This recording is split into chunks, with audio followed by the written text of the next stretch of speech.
Right news మాజీ మంత్రి పెద్దిరెడ్డి అటవీ భూముల ఇక్కడ భక్షణపై కూటమి సర్కార్ సీరియస్ అయింది. దీనికి సంబంధించిన బ్రేకింగ్ అప్డేట్ చూస్తున్నాం. ఇప్పుడు సీరియస్ యాక్షన్ తీసుకునేందుకు ఇప్పుడు ఏపీ ప్రభుత్వం చర్యలను సైతం చేపట్టింది.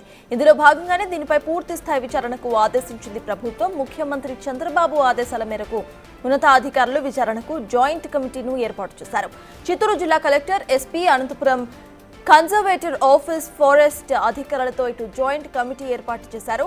ఇక జాయింట్ కమిటీలో సభ్యులుగా చిత్తూరు కలెక్టర్ సుమిత్, జిల్లా ఎస్పీ మణికంఠ చందోలు, ఇక ఐఎఫ్ఎస్ అధికారి యశోదాబాయ్ ఉన్నారు. ప్రస్తుతం కమిటీ ఎంక్వైరీ కొనసాగుతూనే ఉంది. దర్యాప్తు నివేదిక ఆధారంగా ప్రభుత్వం తదుపరి చర్యలను తీసుకోబోతుంది.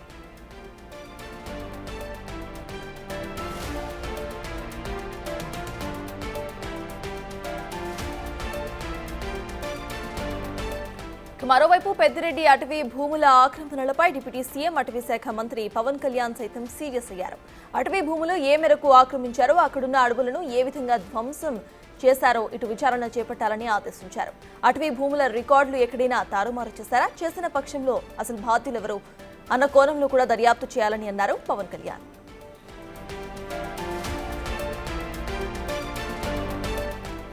ఇక ఇటు పెద్దిరెడ్డి రామచంద్రారెడ్డి అక్రమాలపై ఏపీ మంత్రులు ఫైర్ అయ్యారు.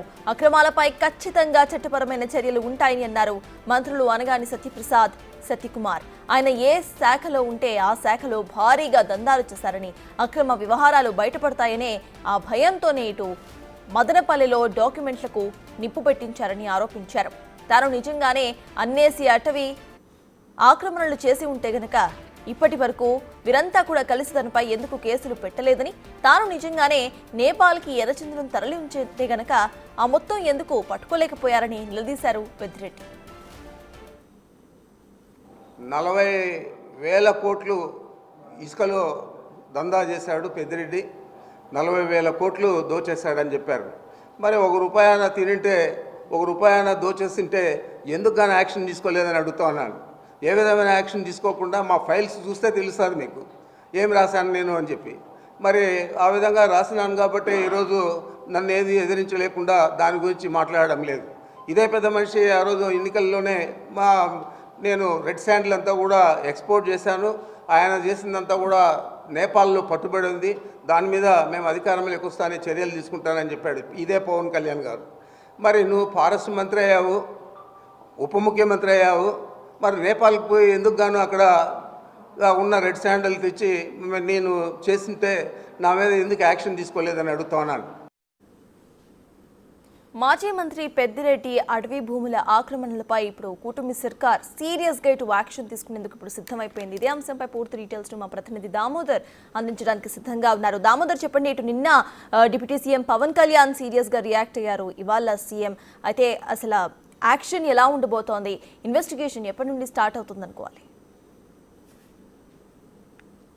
సర్తాజ్, ఏదైతే చిత్తూరు జిల్లా పులిచెర్ల మండలం మంగళంపేట అటవీ ప్రాంతంలో పెద్దిరెడ్డి రామచంద్రారెడ్డి తనకు రిజిస్టర్ అయిన భూములను కాకుండా, ఏదైతే అడంగల్లో ఉన్న భూములతోనే కాకుండా మిగతా భూములు సుమారు 23 ఎకరాలు మాత్రమే రికార్డెడ్ ప్రకారం అడంగల్లో నమోదైన నేపథ్యంలో వాటిని 75.75 ఎకరాలు భూములు ఆక్రమించుకోవడము, రిజిస్ట్రేషన్ చేసుకున్నాడంటూ కూడా ఆరోపణలు వస్తున్న నేపథ్యం. దీనికి తోడు తాను ఈ భూములను 1981లోనే ఈ భూములన్నీ ల్యాండ్ సెటిల్మెంట్ అధికారి క్లియరెన్స్ ఇవ్వడంతో 2001లో అప్పట్లో తెలుగుదేశం పార్టీ ప్రభుత్వం అధికారంలో ఉన్నప్పుడే తాను కొనుగోలు చేశాను, అందుకు సంబంధించిన రికార్డులు కూడా ఉన్నాయంటూ కూడా ఏదైతే పెద్దిరెడ్డి రామచంద్రారెడ్డి నిన్న మీడియా సమావేశంలో తెలియజేశాడు. మొత్తం మీద 75.75 ఎకరాల భూమి అక్కడ ఆక్రమణలో అంటే పెద్దిరెడ్డి కంట్రోల్లో ఉందంటూ కూడా ఫారెస్ట్ చెప్తున్న నేపథ్యము. ఈ నేపథ్యంలో ఏదైతే ఏపీ సీఎం చంద్రబాబు నాయుడుతో పాటు డిప్యూటీ సీఎం పవన్ కళ్యాణ్ కూడా విచారణకు ఆదేశించారు.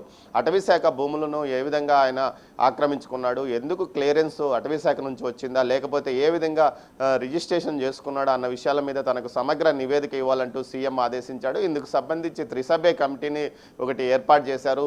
చిత్తూరు ఎస్పీ, కలెక్టర్లతో పాటు అనంతపురం జిల్లా ఏదైతే అనంతపురం కన్జర్వేటర్ ఆఫ్ ఫారెస్ట్ సిసిఎఫ్తో యశోదాబాయ్, ఇవి ముగ్గురు కలిసి రేపు ఎల్లుండిలో క్షేత్రస్థాయిలో పరిశీలించే అవకాశం ఉంది. మొత్తం మీద ఈ ఘటనకు సంబంధించి ప్రభుత్వం చాలా సీరియస్గా ఉంది. అదేవిధంగా డిప్యూటీ సీఎం, రాష్ట్ర అటవీ శాఖ మంత్రి అయిన పవన్ కళ్యాణ్ కూడా AP state conservator of forest అధికారిని కూడా పిలిపించి పూర్తి స్థాయిలో తనకు ఒక నివేదిక ఇవ్వాలంటూ కూడా ఆదేశాలు జారీ చేసిన నేపథ్యం. మొత్తం మీద అటవీ భూముల్లో ఏ విధంగా రహదారి నిర్మాణానికి అనుమతులు కేంద్ర ప్రభుత్వం ఇచ్చింది, ఎందుకు ఇవ్వాల్సి వచ్చిందా అన్న విషయాల మీద కూడా 6.5 కిలోమీటర్ల మేర మార్కెట్ యార్డ్ నిధులతో అక్కడ సిమెంట్ రోడ్లు, తార్ రోడ్డు వేయడం జరిగింది.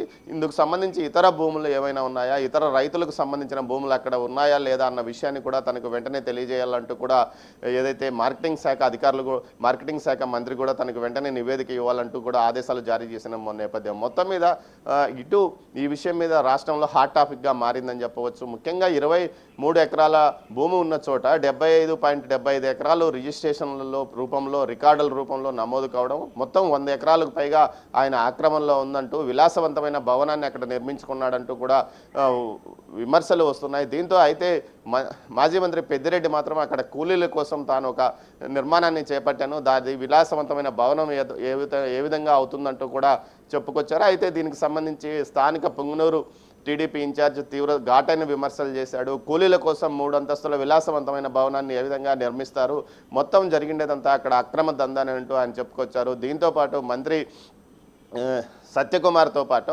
రెవెన్యూ శాఖ మంత్రి అనగాని సత్యప్రసాద్, అదేవిధంగా రాంప్రసాద్ రెడ్డి, మంత్రులు రాంప్రసాద్ రెడ్డి, స్వామి, గొట్టిపాటి రవికుమార్లు తీవ్ర స్థాయిలో ఈ విషయం మీద విమర్శలు చేసిన నేపథ్యం. మరోవైపు పూర్తి స్థాయిలో సమగ్ర నివేదిక కోసం ఇప్పటికే ఒక ప్రాథమిక నివేదికను సీఎంకు అందజేసినట్టు తెలుస్తుంది. ఇందులో ఖచ్చితంగా ఏదైతే రూల్స్ను అతిక్రమించారు, ఫారెస్ట్ భూములను అన్యాక్రాంతం అయ్యాయి అన్న విషయాన్ని సీఎంకు కలెక్టర్ ఒక ప్రాథమిక నివేదిక పంపిన తర్వాతనే ఈ విషయం పూర్తి స్థాయిలో బయటకు వచ్చిందని చెప్తున్నారు. అయితే తాను ఈ విషయంలో పూర్తిగా క్లియర్ కట్గా పూర్తి స్థాయిలో తన దగ్గర రికార్డెడ్గా ఆధారాలు ఉన్నాయి, తాను ఎక్కడా అక్రమాలకు పాల్పడలేదని మాజీ మంత్రి పెద్దిరెడ్డి అంటున్నాడు. మొత్తం మీద ఈ విషయం రాష్ట్ర వ్యాప్తంగా హాట్ టాపిక్గా మారిన నేపథ్యం. మరోవైపు ఏదైతే ఈ విషయంలో తన మీద అనవసర దుష్ప్రచారం చేసిన వారందరి మీద కఠిన చర్యలు తీసుకుంటానంటూ మాజీ మంత్రి అంటుండగా అసలు అక్కడ జరిగిందంతా అడ్డగోలు వ్యవహారమే అంటున్నారు. మొత్తం మీద దీనికి సంబంధించి అటు ఫారెస్ట్ అధికారులు, అదేవిధంగా ఏదైతే రెవెన్యూ అధికారులు సంయుక్తంగా జరుపుకోబోతున్న ఈ సర్వేలు ఏ విషయాలు బయటపడతాయి అన్నది ఆసక్తికరంగా మారింది. మొత్తం మీద అయితే ఆ ప్రాంతానికి సంబంధించి ఎవరు వెళ్ళడానికి కూడా వెళ్ళే అవకాశం కూడా లేదు. పూర్తి స్థాయిలో అక్కడ సీసీ కెమెరాల నిఘాలో ఉంటుంది. ఎవరు వెళ్ళినా కూడా అక్కడ లోపలికి వెళ్ళడానికి ప్రయత్నించినప్పటికీ పూర్తి స్థాయిలో సెక్యూరిటీ సిబ్బంది అడ్డుకునే పరిస్థితి కూడా కనిపిస్తుంది. మొత్తం మీద సర్తా చూసుకుంటే ఈ విషయంలో ఇప్పటికీ ప్రభుత్వం కదలికి వచ్చింది, 6 నెలలుగా ఏం చేయలేకపోయింది అన్న విషయంలో కూడా మాజీ మంత్రి పెద్దిరెడ్డి రామచంద్రారెడ్డి మాట్లాడుతున్న విషయం.